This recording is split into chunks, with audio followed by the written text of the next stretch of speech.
guys, my name is Jason Hu, and this is my 2015 Lamborghini Aventador. Now, this vehicle has spent most of its days in a garage as a garage queen. In fact, it's only got 2,000 miles on it. It just turned 2,000 miles today as I drove it home. And I'm here to tell you a story about what could possibly happen when you own an exotic car. So one of the major things that a lot of people don't think about when they're looking to buy an exotic car or exotic vehicle is the amount of upkeep required as far as maintenance and unforeseen expenses that could happen. Now, this is a topic that could serve as enough for another day, but I can tell you one quick story. And about 3 weeks ago, I had a run-in where I had to face something that most exotic car owners would never want to face. So I live in Chicago here, and we're here in the middle of winter. It's been raining and snowing for the last few months and really cold. Now, about 3 weeks ago, we had miraculously awesome weather, also because of Chicago. And it was 50 degrees, sunny, and dry, and it was a perfect day. Now, usually when I store my car, I've got it put under a car cover, and I've got it plugged in to the outlet to charge the batteries. And I turn it on about once every 3 to 4 weeks just to kind of let the engine run and get the juices flowing. On this particular day, I decided to take the car out, and it was beautiful.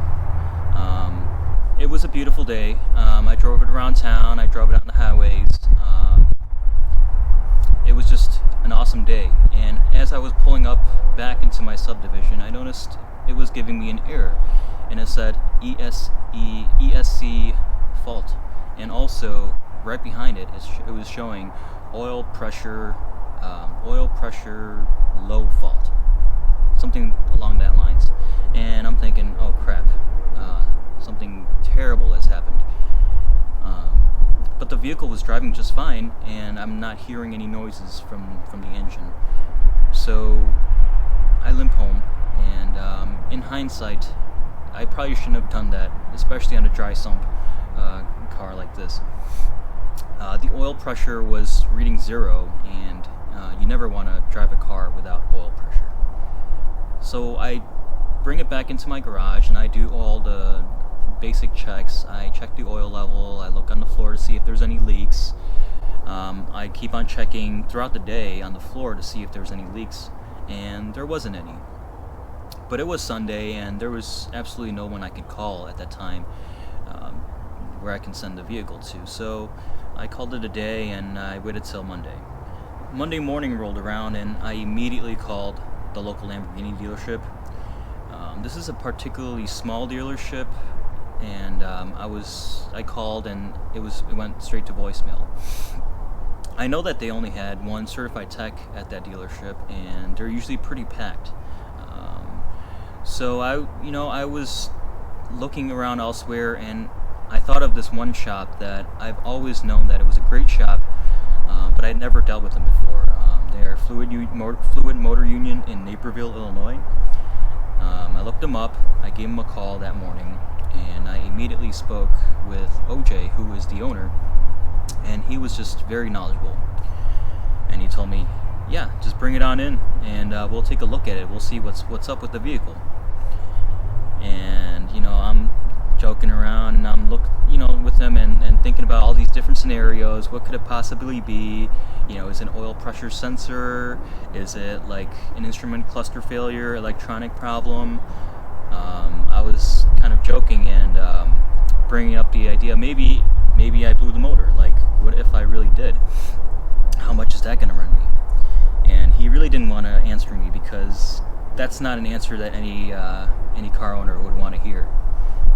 So it's still early in Monday, and I'm thinking, okay, well, let me check the weather to see, which day is good so I can bring it in. And lo and behold, it was going to snow later on that day, and it was going to snow for the rest of the week. We were supposed to get like 12 inches. Schools were thinking about being canceled. And it was just 50 degrees yesterday, but that's Chicago for you. So I'm frantically calling tow truck companies, and they're all super busy, and all the answers I get were, no, we don't have anything available we can't do your car. I finally reached one towing company, and they were like, wait, what Lamborghini do you have? Oh, okay, let me put you on hold. And after a few minutes, she came back on the phone and she said, okay, well, that'll be $700. And I'm thinking in my head, well, I gotta get this car in there, because if I don't get this car in today, it's not gonna happen for the rest of the week, and who knows how long I'll have to have this car sitting in my garage, not knowing what the problem was, and it's killing me. So I said, okay, let's do it. And they finally come, and it was not easy. Now, on these Aventadors, there's an option where it's called the front lifting system, and there's a button you can press that it's like an air suspension. It'll lift the front end up just a few inches, but it's enough for you to get over bumps in certain situations. Well, unfortunately, we discovered that day that the lifting system doesn't work if you don't turn on the engine. That's very unfortunate, because we just can't turn on the engine without oil pressure. At least what I thought, was no oil pressure. And it made for one hell of a few hours, actually. It took about 2 hours to get it on that flatbed, because they were very meticulous in not damaging my front bumper. We tried 2 or 3 different times up and down, and finally we got it on the perfect angle, and we got the perfect amount of wood underneath the tires, and we were able to get it on that flatbed, and off the Fluid Motor Union we go.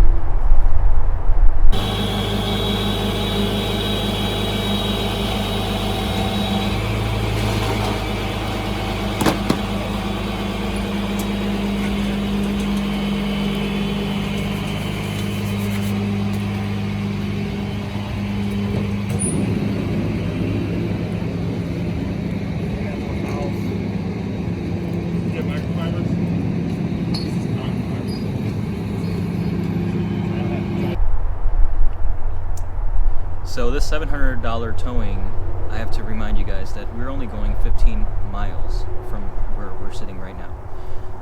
And when we get there, OJ immediately comes out with his Lamborghini diagnostic tool. We didn't even bring the car down yet, and he jumps right on in and hooks it up, because he's really curious to figure out what's going on with the vehicle. And I'm standing around just praying and hoping, and he starts the car up and turns it off immediately. And I'm thinking, oh crap, this is not good. This is not good. After a few more minutes, he comes out and he says, well, it looks like you do have a bad oil pressure sensor. The sensor is giving you a hard fault, which suggests that it could just be the sensor. Now, we think that that's the case, but we won't know for sure until we bring the car in and take a really close look at it. And I said, okay, well, I'm going to pray. And OG got his guys out. We pushed the car in, and I said goodbye to the Aventador. About a week later, I get a call from them, and the lady on the phone, she said, guess what, your oil pressure is reading again. We changed the sensor out, and everything's working again. And I said, thank God, because the whole week I wasn't sure what to expect. I was hoping for the best. I was hoping that I won't get that call from OJ saying, hey, we're going to need to build you a new motor.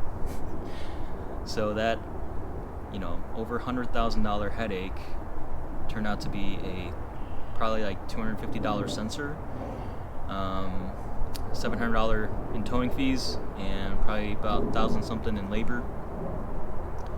In normal car terms, that's a lot for something small to break down, but in an exotic car terms, you got away lucky with that one. It could have been something really serious. So as an exotic car owner, or a new exotic car owner, or a future exotic car owner, you really have to think about the costs associated with owning one, especially things that can come out of nowhere. You could be driving one day and everything's great, and all of a sudden, boom. Now you're looking at a possible six-figure, a five-figure repair bill. these fixes here and there can really put a big dent in your wallet. So next time you're stretching to buy that Lambo, you really have to think about the other costs associated with owning an exotic car, and you have to reconsider if that's something that you want to deal with. Now, normally people would say, well, why don't you do, your pre-purchase inspections? Why don't you buy a low mileage vehicle? Why don't you buy a vehicle that has all the paperwork, clean Carfax? Well, this car has it all. We did the pre-purchase inspection. The car barely had 1,800 miles on it. It was just pristine car.